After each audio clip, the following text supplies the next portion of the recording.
Boxing Bros UK, larger than life, massive. Hello everybody, this is Boxing Bros UK here. I am your host, Boss Chris. This is my co-host, Andrew the Boxing Brain. Topic of the day is Aloys Jr.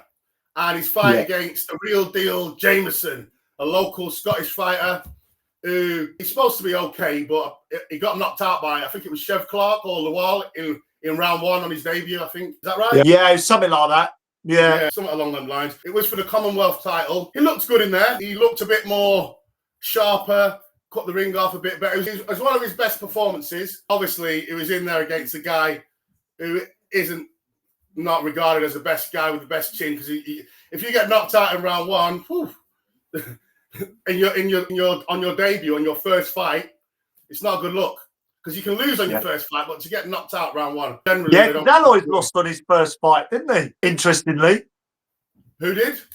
Aloys Jr. lost his first fight on points. Did he? Yeah, because it was probably slow and messing around. I think he was early in his pro career anyway. He messes around a lot though sometimes. Like he used to be a bit of a slow starter, didn't he? Yeah.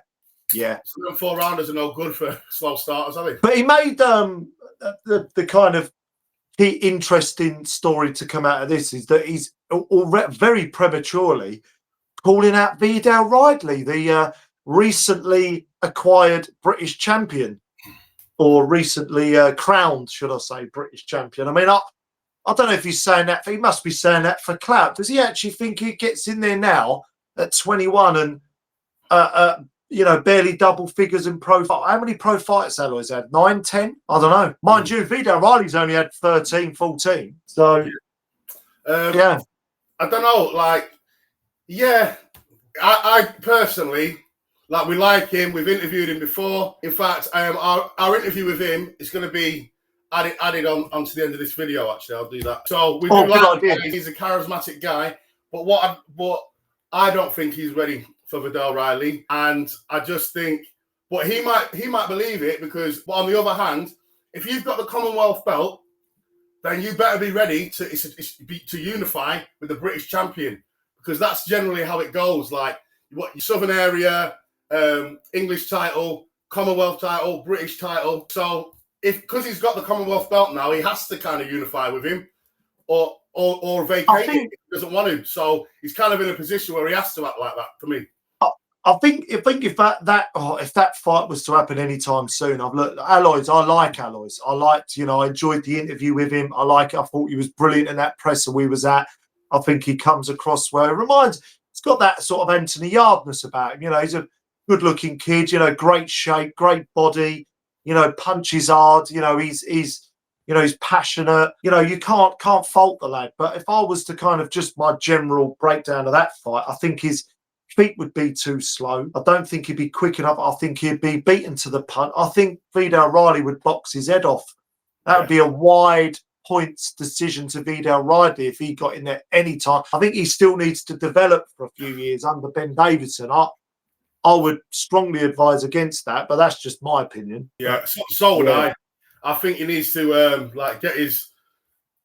how to cut the ring off. A little bit better. Maybe I think he should fight some movers. I think he should fight a couple more, like another move, someone who's at cruiserweight who he can beat, but who moves around a lot. Because the last time we've seen him fight a mover, it's after we interviewed him. Actually, he didn't knock the guy out, and he Berardi.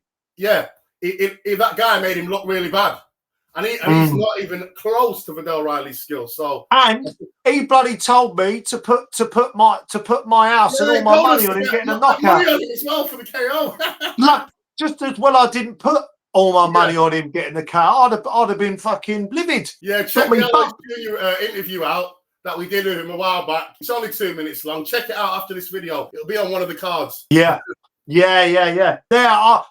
not ready yet. He's quite like I say. I like him. I think he's a real prospect, but I think he's very raw still, and I think he still, he throws a lot of power punches, but he doesn't sort of set a lot of stuff up, does he? He's fairly, I don't want to say one-dimensional is probably a bit harsh, but he's not a big volume sort of puncher, is he?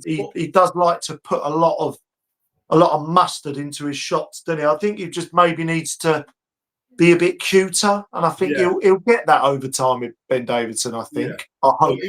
That's it. Ben Davidson's his trainer now, so he's really good. But and I just think, he just needs to, because you can be a bit one-dimensional, and like look at Golovkin, look at Canelo, look at them guys. Yeah, they're not speed demons, but look how good they are. Just work on his ring craft and cutting the ring off, and and his boxing brain, work on that a little bit, and I think he'll be fine. And all he needs to do is have maybe 1 or 2 fights against people with fast feet, and then go for Viddal Riley. And he could win, make it a bit more fairer, so we can see what he does against people who move. Because last time he fought a mover, he didn't look very good at all. And the guy that he fought, Jameson, was definitely not a mover last night. Just maybe need to set up that power a little bit more, just set up that power rather than just trying to, he looks like sometimes he wants to go in there and take their head off straight away. But I look forward to his progress. He's still only 21, Chris, at the end of the day. He's still I think he's 21, 22. He's a young fighter, and so he's got time. Yeah. So we'll wrap it up there. Like and subscribe, guys. Leave a comment if you think no, he's terrible, or you think he's good. Let us know. Some might think that.